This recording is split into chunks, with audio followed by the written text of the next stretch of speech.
In this video, you will learn how to use a capo with your A, D, and E shapes, and how to move the capo down the fretboard.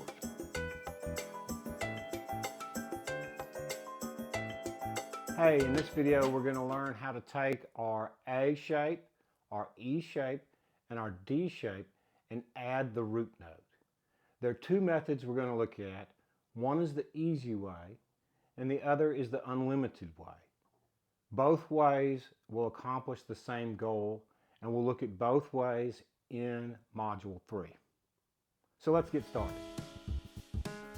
In order to take our three shapes and use the easy method for moving the shapes down the fretboard, we use a capo. By placing the capo at the second fret, you will change the open strings to F sharp, B, E, A, C sharp, and F sharp. Take your capo, set it as close as you can to the second fret, and when you play the open strings,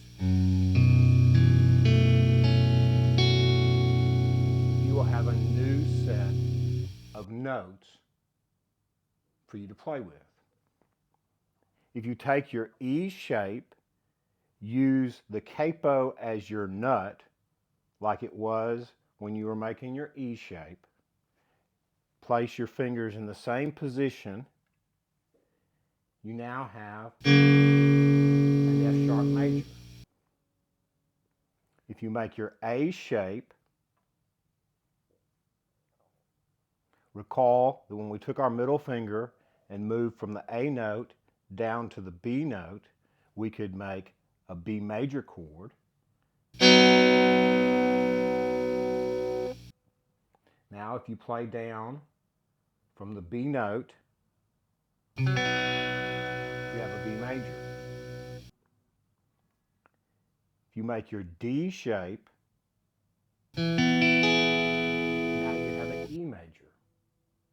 And so if you notice, by placing the capo at the second fret and using our same shapes, we've moved from the A major scale to the B major scale. Using our same shapes, we now can play B major, E major, F sharp major.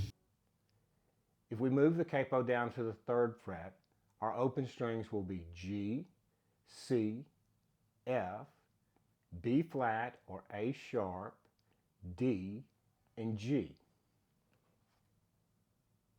If we apply our E shape with the capo at the third fret, we now have a G chord.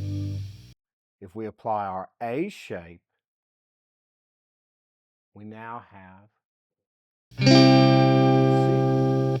If we apply our D shape, we have an F major chord. C, F,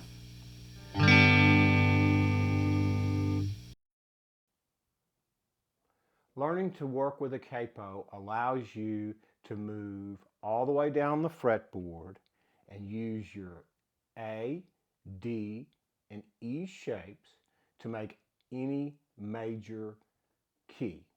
You can do the same thing with your minor shapes. If you make an E minor shape, you will have your G minor chord.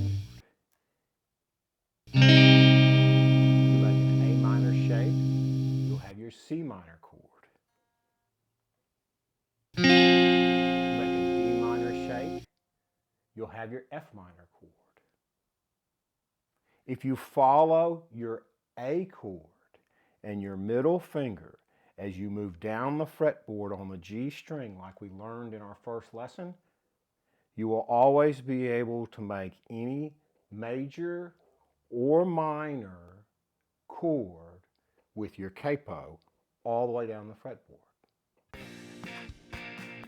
That's all the time we have. The outro music's coming. See you in the next video.